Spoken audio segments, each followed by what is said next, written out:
하나님 말씀 봅니다. 하나님 말씀 로마서 4장 25절 먼저 보겠습니다. 세 군데를 볼 텐데 먼저 로마서 4장 25절 같이 읽겠습니다. 예수는 우리가 범죄한 것 때문에 내줌이 되고 또한 우리를 의롭다 하시기 위하여 살아나셨느니라. 뒤에 6장 4절 한 절 봅니다.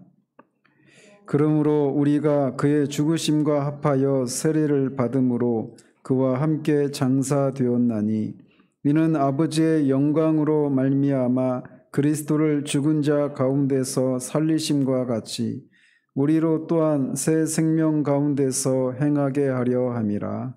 아멘. 뒤에 고린도전서 15장 20절 한 절만 더 보겠습니다. 고린도전서 15장 20절 같이 읽겠습니다. 그러나 이제 그리스도께서 죽은 자 가운데서 다시 살아나사 잠자는 자들의 첫 열매가 되셨도다. 아멘.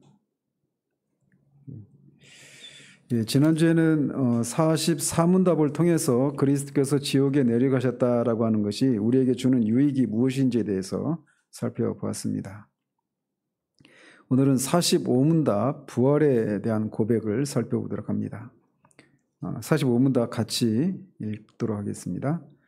그리스도의 부활은 우리에게 어떤 유익을 줍니까?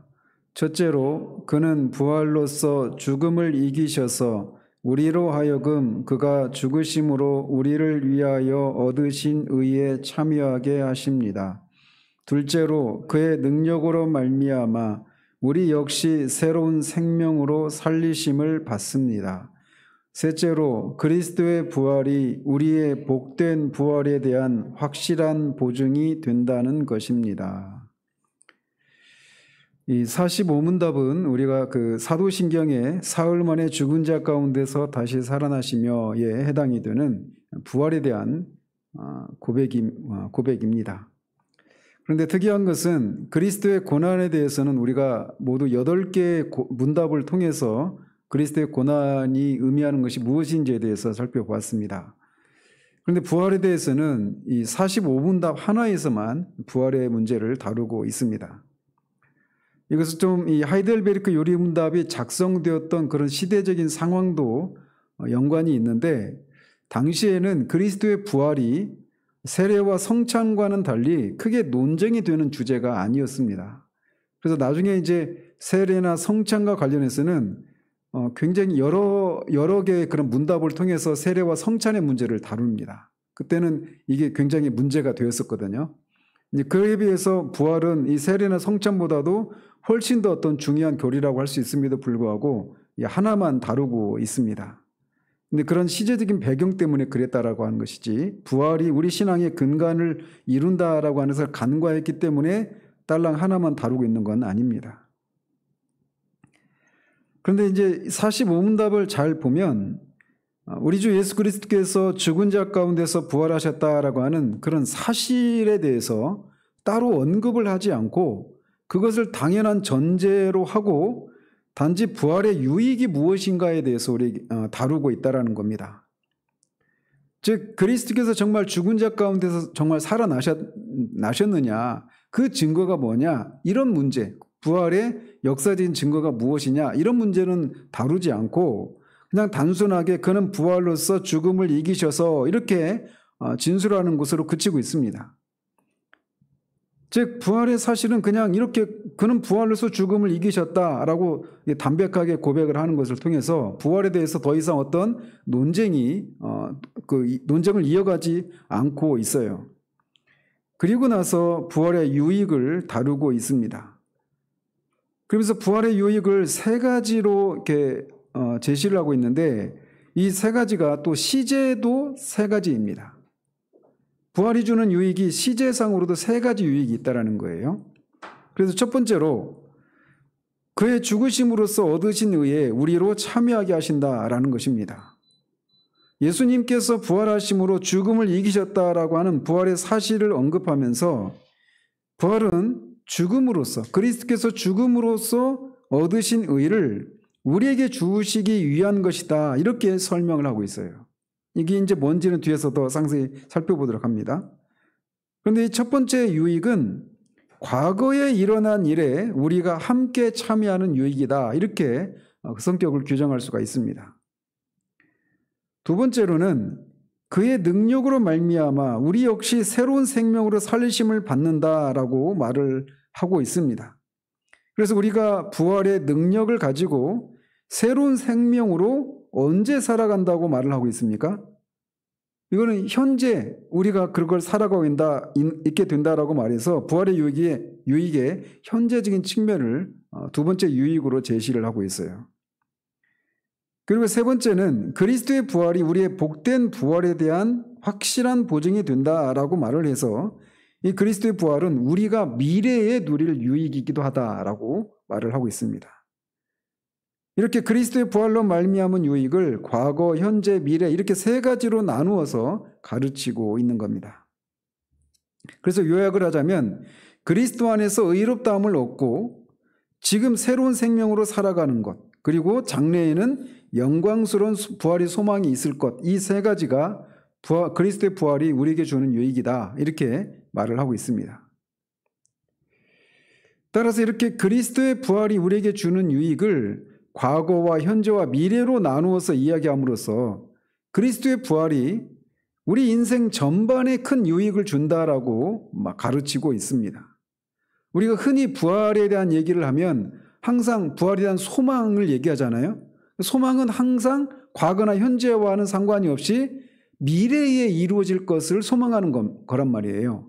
그러다 보니까 부활이 우리에게 주는 유익을 언급할 때 주로 이제 미래에 우리에게 줄 유익에 치우쳐 있기가 쉬운데, 요리 문답은 성경의 근거에서 부활의 유익은 과거와 현재, 미래 모두에 걸쳐서 유익을 주는 것이다라고 바르게 가르치고 있는 겁니다. 복음의 핵심이라고 말하면 크게 두 가지를 가리킵니다. 그리스도의 십자가의 죽으심과 부활하심. 근데 예수님은 십자가에서 다 이루었다라고 하시고 죽으셨습니다. 무엇을 다 이루고 죽으셨느냐라고 말할 때 간단하게 말씀을 드리면 저와 여러분과 같은 죄인들을 구원하기 위해서 필요한 모든 일을 다 이루고 죽으셨다라고 그렇게 외치시고 죽으신 것입니다. 그런데 예수님이 이렇게 저와 여러분들을 구원하기 위해서 필요한 모든 것들을 다 이루셨다 이렇게 외치시고 죽으셨는데 그것을 우리가 어떤 식으로 알 수가 있습니까? 그분이 다 이루셨다라고 하는 것을 우리가 어떻게 확인할 수 있느냐라는 거죠. 그것이 바로 부활입니다. 만약 예수님이 죽은 자 가운데서 다시 살아나지 않으셨다면 그분이 십자가에서 죽으신 것이 무엇을 의미하는지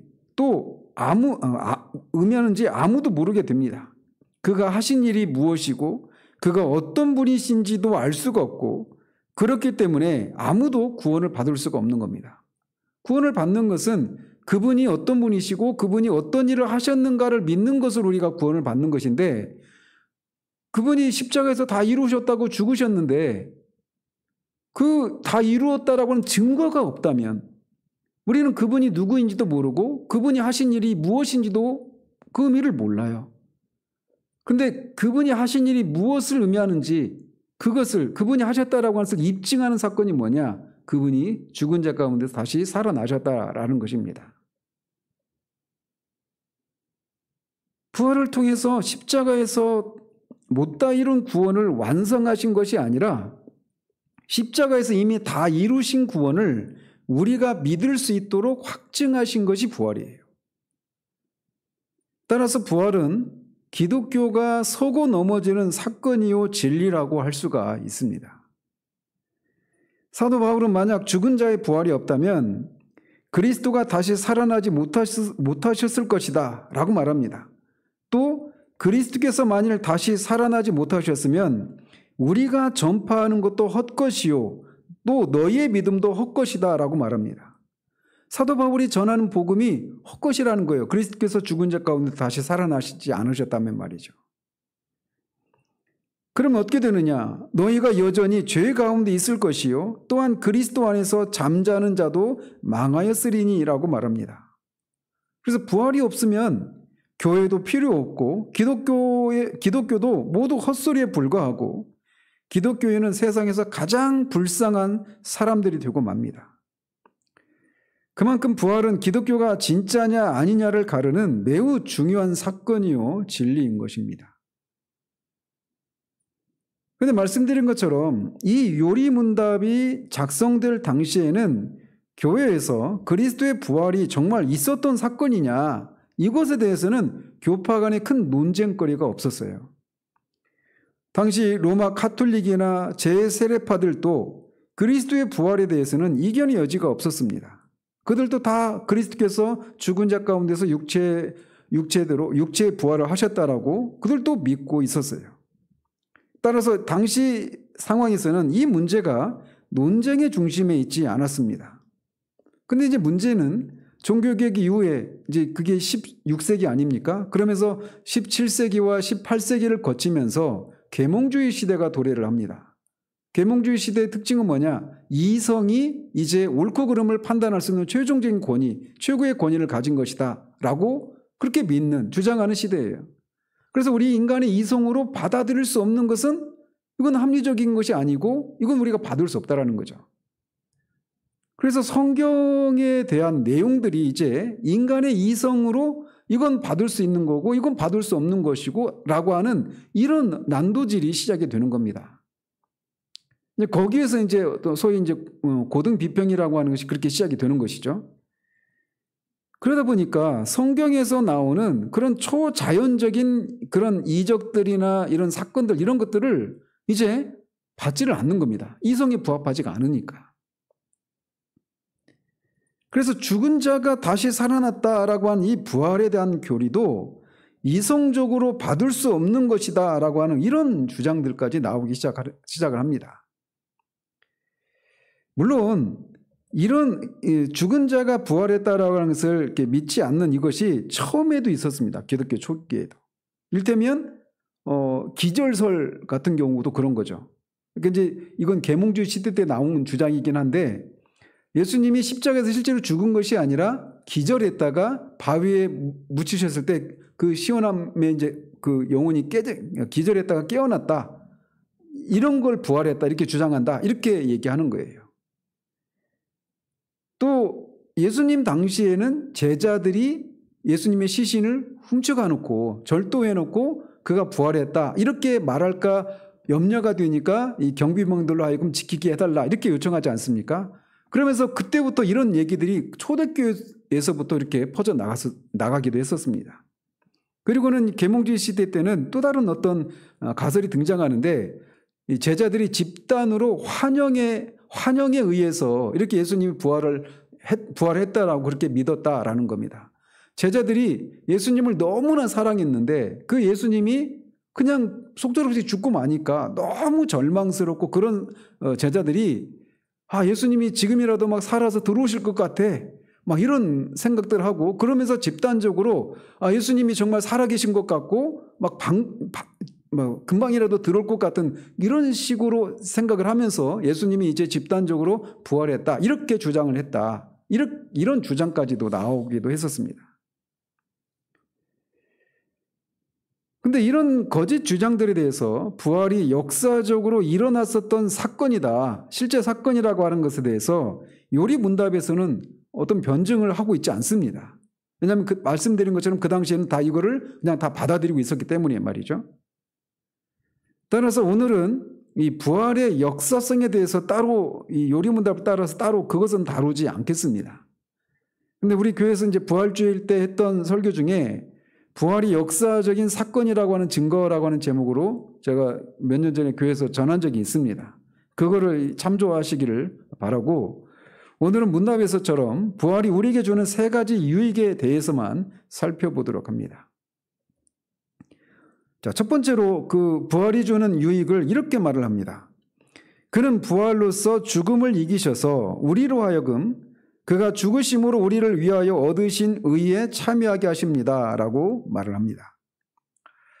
이것과 관련된 구절이 있다라면 로마서 4장 25절 또 5장 9절인데 먼저 4장 25절에서 이렇게 말을 합니다. 예수는 우리가 범죄한 것 때문에 내줌이 되고 또한 우리를 의롭다 하시기 위하여 살아나셨느니라 라고 말하고 있어요. 즉 예수님이 부활을 통해서 우리가 얻는 유익이 뭐냐? 우리가 의롭게 된다라는 겁니다. 우리를 의롭다 하기 위해서 예수님이 부활하셨다 이렇게 말을 하고 있단 말이죠. 그래서 부활이 우리를 의롭게 하신다, 의롭게 한다 이렇게 말을 하고 있는 거예요. 근데 로마서 5장 9절에서 이렇게 말을 합니다. 그러면 이제 우리가 그의 피로 말미암아 의롭다 하심을 받았으니 이렇게 말을 해요. 이거는 부활이 아니죠.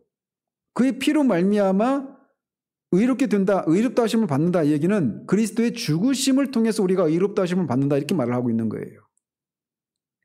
그래서 언뜻 보면 이 두 구절이 앞에서는 부활을 통해서 우리가 의롭다 하심을 받는다 이렇게 말하고 또 5장 9절에서는 그의 피, 즉 그의 죽으심으로 우리가 의롭다 하심을 받는다 이렇게 말을 해서 서로 모순되는 그런 주장을 하고 있는 것처럼 보여져요.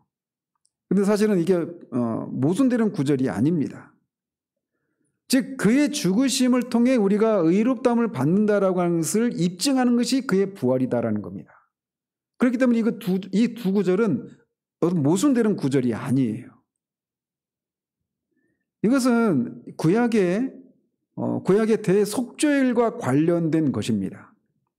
대속죄일이 되면 대제사장이 1년에 한 차례씩 이스라엘 백성들의 그 속죄를 위해서 속죄의 피를 들고 지성소로 들어가지 않습니까?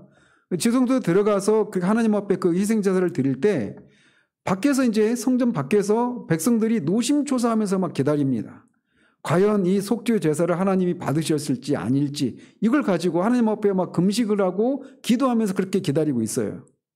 그런데 거기에서 하나님이 그 예배 그 속죄제를 받으셨다라고 하는 것을 확인할 수 있는 길이 한 가지밖에 없습니다. 그거는 제사장이 살아서 나오는 거예요. 그래서 그 지성소에서 속죄 제사를 드릴 동안에는 그 속죄 제사를 그 언약궤에 그 속죄제 위에 그 뿌리는 이런 일을 하고 있을 동안에는 이 대제사장이 살았는지 죽었는지 모르잖아요, 밖에서. 그걸 확인하기 위해서 이 제사장의 옷에 성류로 방울을 답니다. 그래서 움직일 때마다 소리가 나요. 근데 만약에 소리가 멈췄다. 그럼 죽은 겁니다, 거기서. 그래서 그런 경우에를 대비해서 발에 끈을 묶고 밖에서 끄집어내서 시신을 그 지성소에 못 들어가니까 그렇게 끄집어내는 이런 일을 했단 말이죠. 그래서 대제사장이 속죄제를 드리고 그것을 하나님이 받으셨다라는 증거는 그가 거기에서 살아서 나오는 것이었던 거예요.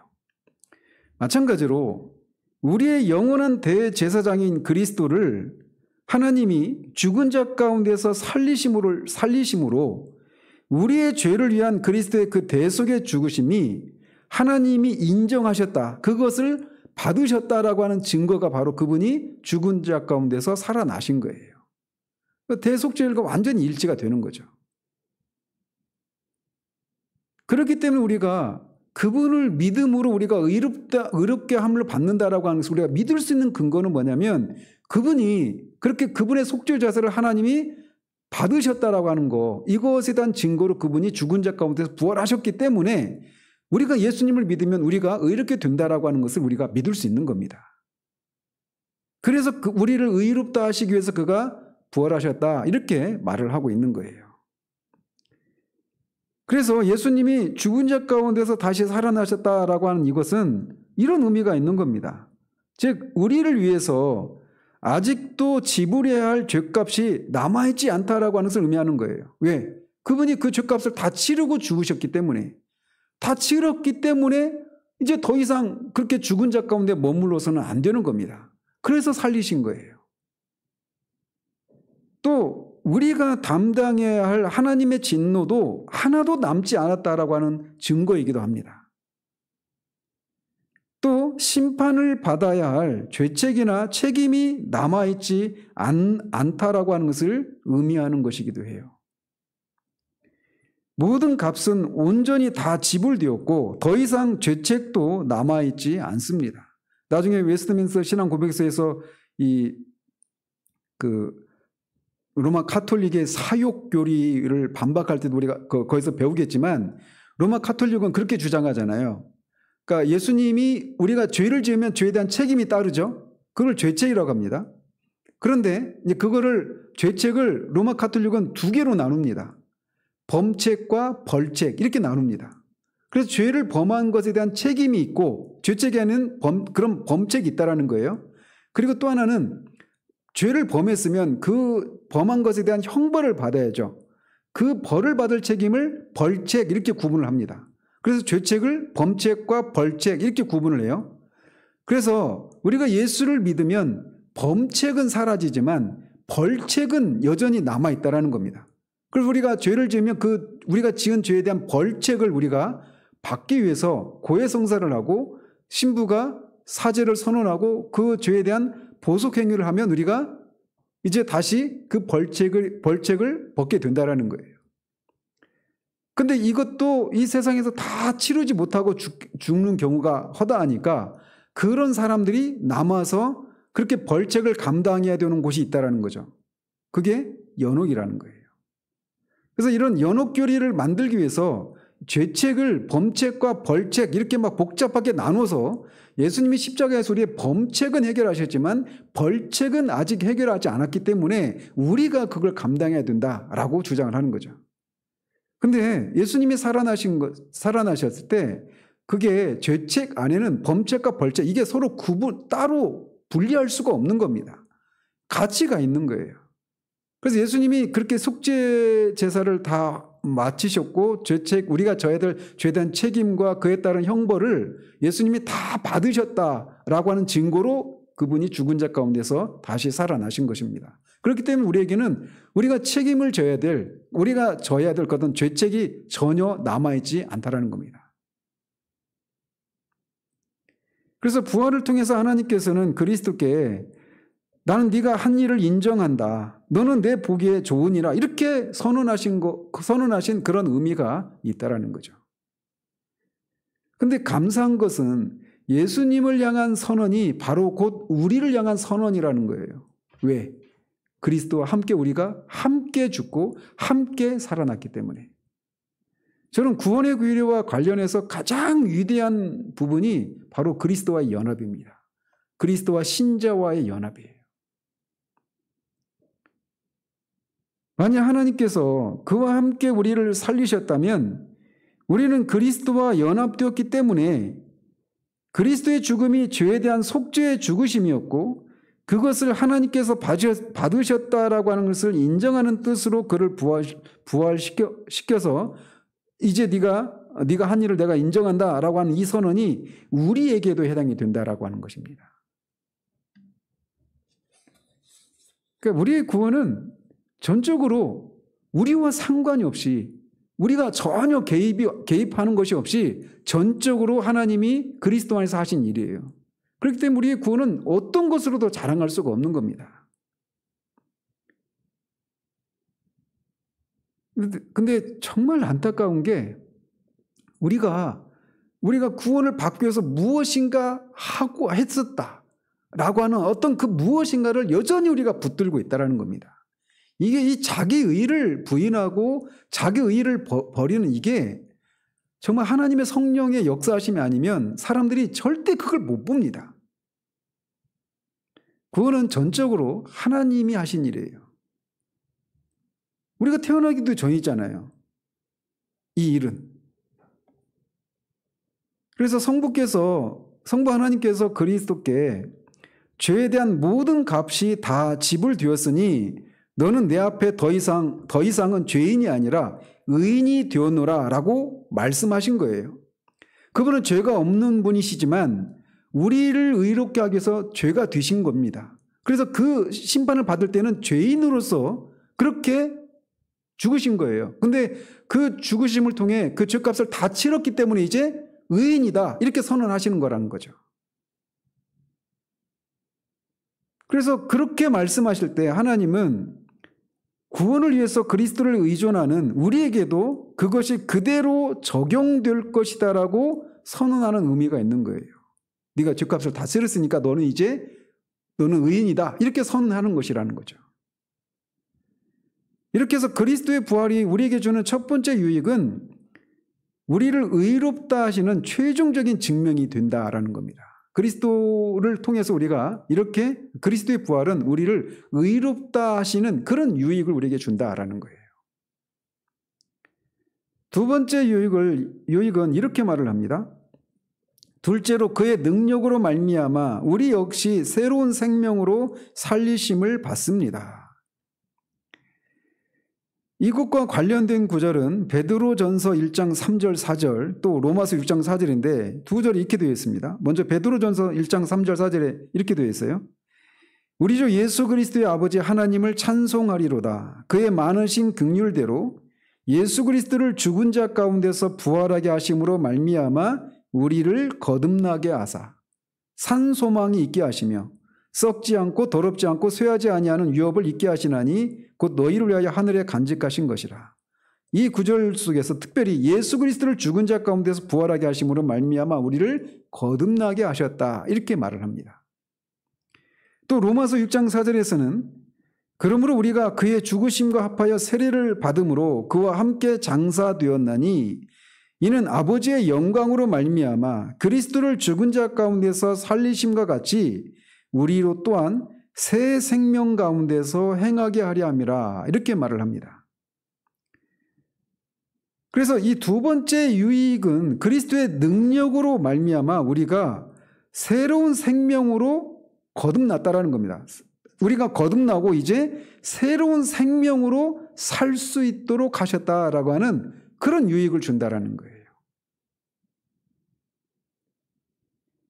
그래서 신자가 부활하신 그리스도께 연합해서 의롭다 하심을 얻은 것은 무엇을 위해서 그렇게 하셨느냐면 오늘 현재적으로 새로운 생명으로 태어나서 새로운 삶을 살아가는 데에서 우리를 그리스도 안에서 의롭게 하신 그 효과가 드러난다라는 겁니다. 로마서 6장 4절에서 이렇게 말을 해요. 우리가 그리스도와 함께 살리심을 받아서 새 생명 가운데서 행하게 되었다라고 말이죠. 그리스도와 연합해서 우리는 죄에 대해서 죽었습니다. 그래서 우리는 죄와 더 이상 관계가 없는 사람이 되었어요. 그리고 부활의 생명으로 살아가는 새 사람이 된 겁니다. 그래서 옛사람이 죽는 것과 새 사람이 사는 것은 마치 동전의 양면과 같은 거예요. 옛사람이 죽는 일이 먼저 있고 새 사람이 새 생명으로 사는 이것이 한참 뒤에 어떤 영적인 체험을 통해서 그때부터 가능한 것이 아니라 이게 동시에 일어나는 일인 거예요.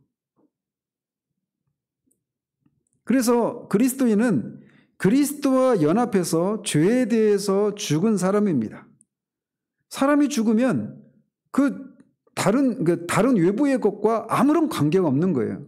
그러니까 죽었다라고 할 때 여기서는 그리스도와 함께 죄에 대해서 죽었기 때문에 그리스도인은 죄에 대해서 죽었기 때문에 죄가 더 이상 우리에게 무엇을 요구할 수가 없습니다. 그게 우리의 지위입니다. 전에는 우리가 죄에 놓여 있기 때문에 주인인 죄가 시키는 대로 할 수밖에 없었습니다. 그러니까 죄를 지을 수밖에 없었던 거예요. 그전에는. 그런데 이제는 그리스도와 함께 죄에 대해서 죽었기 때문에 죄와는 상관이 없고 새로운 생명으로 다시 태어나서 새 사람으로 우리가 살아가게 된 것입니다. 그래서 예수님이 죽은 자 가운데서 살아나셨을 때 예수님은 하나님께 대한 순종과 교제에 완전하게 부합하는 새로운 질의 생명을 소유하셨고 부활을 통해 우리에게 그의 것과 같은 새로운 생명을 우리에게 주신 것입니다. 그 부활의 생명을 우리에게도 주신 거예요. 그리스도와 연합해 있었기 때문에. 그런데 어떻습니까? 여전히 우리 몸은 그 새로운 생명을 받은 사람처럼 안 보이죠. 그죠? 우리 몸은 아직 그대로 남아있어서 여전히 연약함과 노쇠함, 죽음에 매여있기 때문에 우리가 그리스도인이 될 때 새로운 부활의 생명을 온전히 다 받은 것은 아닙니다. 그렇지만 우리의 영혼 가운데 우리는 새로운 부활의 능력으로 다시 살아나 있습니다. 그래서 여기서 요구되는 게 뭘까요? 믿음입니다. 믿음. 보이는 현실은 이 부활의 생명이 우리 안에 있다라고 그렇게 질문을 할 수밖에 없는 현실이 여전히 있어요. 우리 가운데. 그런데 우리가 정말 그리스도와의 연합의 교리를 믿는다라면 그리스도가 죽고 다시 살아났을 때 일어났었던 그 일이 우리에게도 똑같이 해당이 된다는 겁니다. 그래서 우리가 부활의 생명을 따라서 새 생명 가운데 행하는 이 삶을 살아가는 데 있어서 필연적인 거 뭐냐, 필수적인 게 뭐냐, 믿음입니다. 실제로 우리가 그리스도와 연합해서 그렇게 살아서 부활의 생명이 우리에게도 있다라고 하는 것을 믿는 믿음이 우리가 죄를 이기고 실제적인 거룩함을 이루는 데 있어서 필수적으로 우리에게 요구되는 믿음이에요.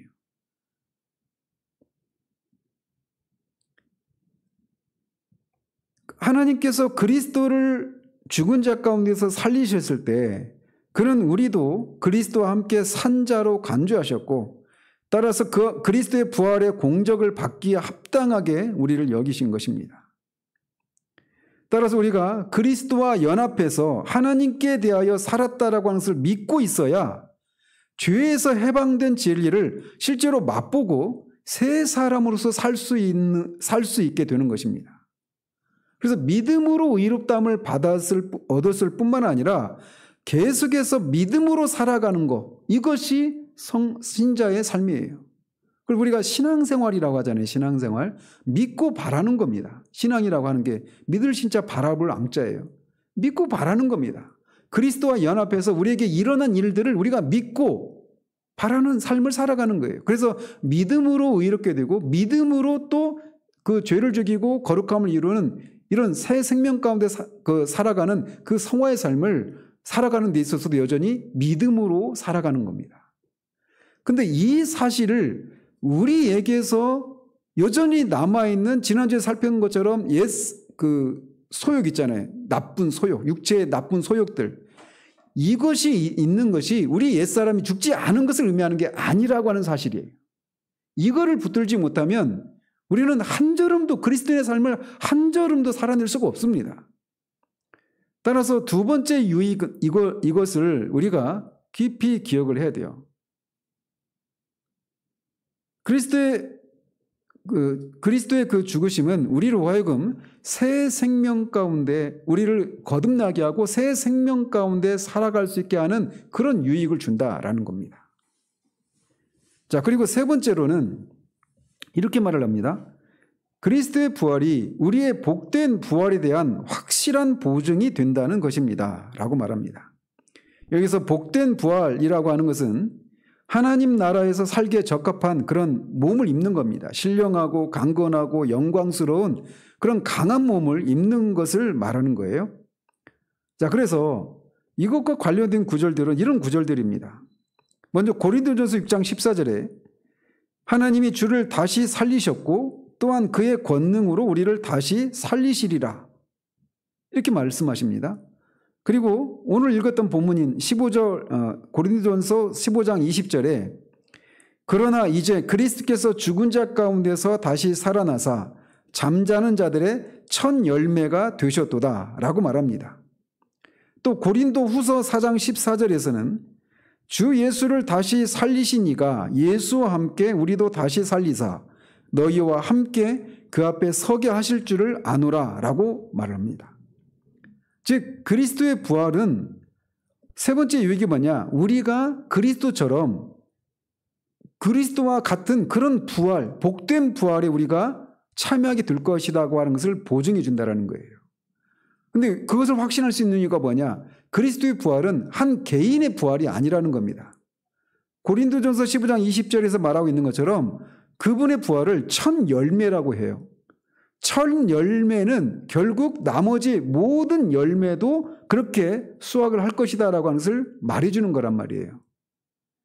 그렇기 때문에 그리스도가 이렇게 부활을 했을 때 첫 열매로서 부활을 했기 때문에 그에게 속한 그리스도인들, 우리 성도들도 나중에 다 함께 그 그리스도의 부활에 참여하게 될 것이다라고 하는 것을 말해준다라는 겁니다.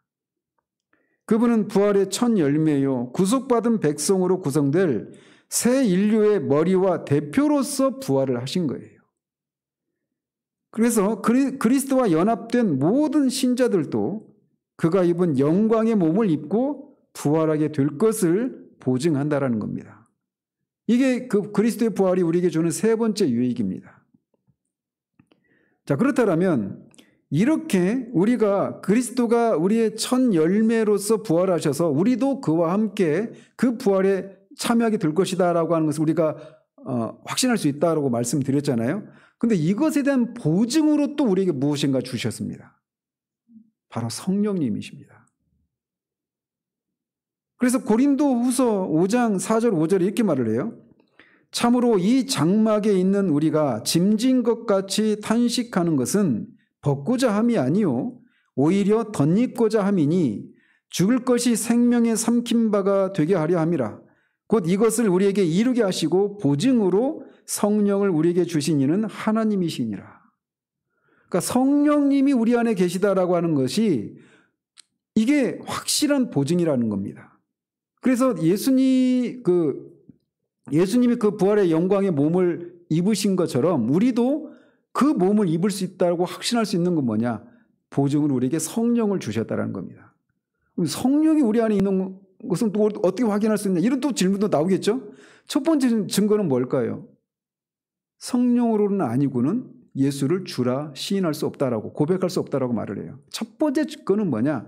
내가 방언을 하는지 뭐 어떤 신통한 능력이 있는지 이게 아니고 예수님이 나의 주이시고 나의 구원자이신가라고 하는 것을, 그분이 육신으로 오신 하나님의 아들이시고 그분이 십자가에 죽고 부활하셔서 나를 구원하시는 그런 유일한 구세주이고 주님이라고 하는 것을 믿는지, 이걸 보면 그가 성령님이 그 안에 계시다라고 하는 것을 알 수 있다는 겁니다. 이게 그리스도의 부활이 우리에게 주는 유익이에요. 자, 그렇다면 여기서는 다루고 있지는 않지만 뭐 말이 나온 김에 몇 가지만 더 살피면 이런 부활의 신앙을 가진 사람은 어떻게 살아야 하는가라는 겁니다. 첫 번째로는 부활의 권능을 알기를 힘써야 합니다. 사도 바울은 3장 10절에 내가 그리스도와 그 부활의 권능과 그 고난에 참여함을 알고자 하여 그의 죽으심을 본받아 라고 말합니다. 부활의 소망을 가진 사람은 그냥 나도 나중에 주님과 같이 그렇게 부활에 동참하게 될 거야 라고 하는 그냥 미래에 대한 소망의 차원에서만 머무르는 것이 아니라 여기 이 땅에서 부활의 권능을 알고자 하는 그런 삶을 살아야 한다는 겁니다. 부활의 권능을 우리가 어떻게 확인할 수 있을까요? 그것은 날마다 우리가 예수 죽인 것을 고린도후서 4장 10절, 11절에서 이렇게 말을 합니다. 우리가 항상 예수의 죽음을 몸에 짊어짐은 예수의 생명이 또한 우리 몸에 나타나게 하려 함이라. 우리 살아있는 자가 항상 예수의 생명이 또한 우리 죽을 육체에 나타나게 하려 함이라. 이렇게 말을 해요. 그러니까 날마다 우리가 예수 죽인 것을 우리 몸에 짊어지고 살아가야 되는 거예요. 이걸 다른 말로 말하면 자기를 부인하고 성령의 능력으로 삶을 살아갈 때 거기에서 부활의 권능이 나오는 거예요. 거기에서 그런 힘으로만 우리가 죄를 이길 수 있습니다. 그 힘으로만 우리가 실제적인 거룩함을 이룰 수 있는 거예요. 이것이 아니라 우리의 타고난 그런 능력과 끈기와 성실함으로 우리의 의지로 죄를 이기는 삶을 살 수가 없습니다. 부활의 권능은 우리를 부인하고 사도 바울의 그 고린도 후서 12장에 말하는 것처럼 내가 나의 여러 약한 것을 자랑한다 라고 말했던 것처럼 우리의 약함을 자랑하고 그럴 때 예수 그리스도의 그 온전한 능력이 나타난단 말이에요.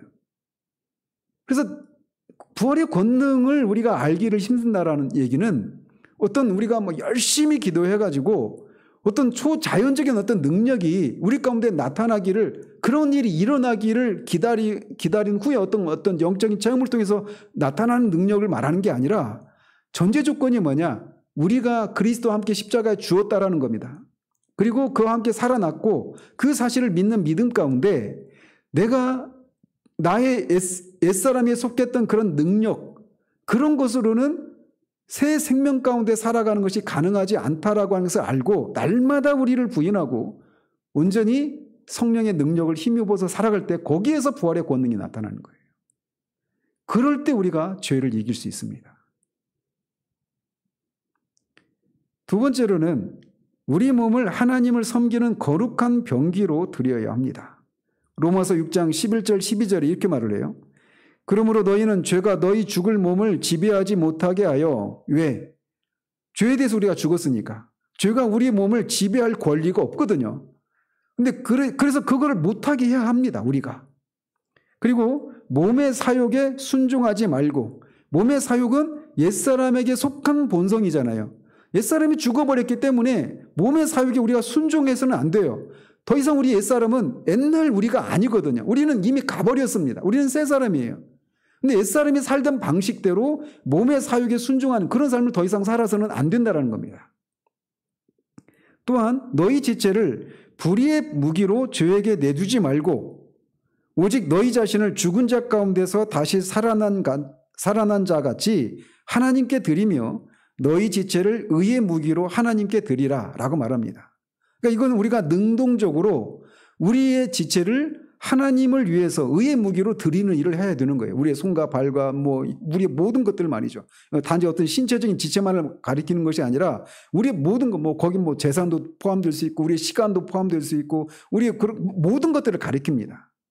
그걸로 하나님을 섬기기 위해서 드리는 거예요. 우리의 시간도 그렇고 우리의 능력도 그렇고.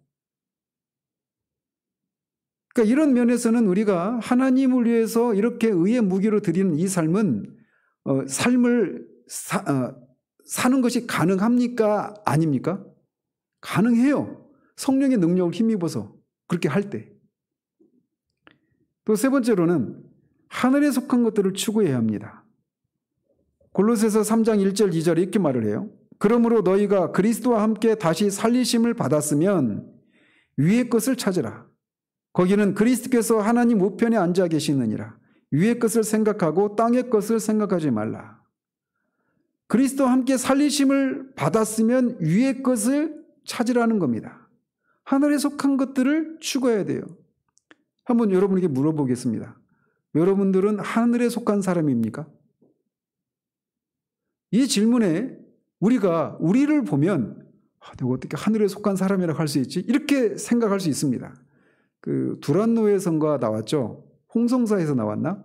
거기 보면 그 윈 형제라고 중국의 그 제약교회 그 지도자 중에 한 사람인데 윈 형제라고 하는 윈 형제인가요? 수 형제인가요? 윈 맞죠? 그 형제에 대한 얘기가 나옵니다. 간증이. 그래서 하늘에 속한 사람이라는 책이에요. 제목이. 근데 전에 다니던 교회에서 그 책을 읽고 사람들이 반응이 뭐냐면 그 사람은 하늘에 속한 사람인데 그 형제가 경험하는 것이 나는 없으니까 자기는 하나님의 하늘에 속한 사람이다라고 하는 말을 감히 못하는 겁니다. 그러니까 우리가 그리스도와 함께 다시 살리심을 받은 사람들은 다 하늘에 속한 사람입니다. 우리의 신분이 그래요. 그리스도인은 다 하늘에 속한 사람입니다. 그 하늘에 속한 사람이라고 하는 실제를 우리의 삶을 통해서 얼마나 많이 경험하는지 못하고 드러내지 못했냐 이런 차이는 있을 수 있지만 신분은 변함이 없는 거예요. 그러니까 이것도 다 뭐가 요구되는 거예요? 믿음이 요구되는 겁니다. 믿음이. 그래서 우리가 이미 하늘에 속한 사람들이기 때문에 그리스도와 함께 살리심을 받은 사람들은 하늘의 것을, 위의 것을 추구해야 돼요. 그리고 마지막으로 고린도후서 5장 15절에서 말을 하는 겁니다. 그가 모든 사람을 대신하여 죽으심은 살아있는 자들로 하여금, 살아있는 자들은 어떻게 살아났습니까? 그리스도와 함께 살아난 겁니다. 그래서 살아있는 자들로 하여금 다시는 그들 자신을 위하여 살지 않고 오직 그들을 대신하여 죽었다가 다시 살아나신 이를 위하여 살게 하려 함이라 이렇게 말을 합니다. 우리가 사는 이유는 뭐냐? 우리가 죽으셨다가 다시 살아나신 이, 그리고 그 과정을 통해 우리를 죄에 대해서 죽고 하나님을 향해서 살게 하신 이 그리스도를 위해서 살도록 하기 위해서 우리를 살게 하셨다라는 겁니다. 그래서 우리가 정말 다시 살리심을 받았다라면, 부활에 대한 소망이 있다라면 우리는 이런 삶을 살아야 되는 거예요. 그래서 부활은 먼 미래에 장차 우리가 누리게 될 그 영광, 그렇지만 우리 현실에는 거리가 있는 이곳이 아닙니다. 부활은 오늘 현재, 과거의 측면에서는 우리를 의롭게 하시는 그런 의롭게 하기 위한 것이기도 하고, 오늘 현재적으로 우리를 거듭나서 새 생명 가운데 살 수 있도록 하는 힘이 바로 부활이 주는 유익이라는 거예요. 그리고 이제 물론 장차 우리가 그리스도의 부활의 영광에 동참하게 된다라고 하는 그런 유익은 너무나 당연한 것이고 말이죠. 그래서 그리스도의 부활이 주는 유익은 과거, 현재, 미래 이 모두 세 시제에 다 관련된 것이라는 것입니다.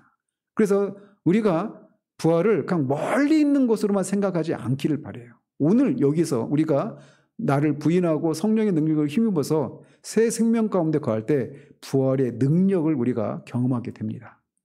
그래서 그런 속에서 우리가 죄를 이기고 세상을 이기고 또 세상을 이기고 거룩함을 이루는 삶이 가능하게 되는 거예요. 그래서 부활은 멀리 있는 것이 아닙니다. 오늘 현재적으로 날마다 우리가 경험할 수 있는 것들이에요. 또 그래야 하는 겁니다. 예, 기도하겠습니다. 하나님 아버지, 그리스도의 부활이 우리에게 주는 유익이 무엇인지 세 시점으로 세 가지 것을 말한 내용을 우리가 이 저녁에 살펴보았습니다.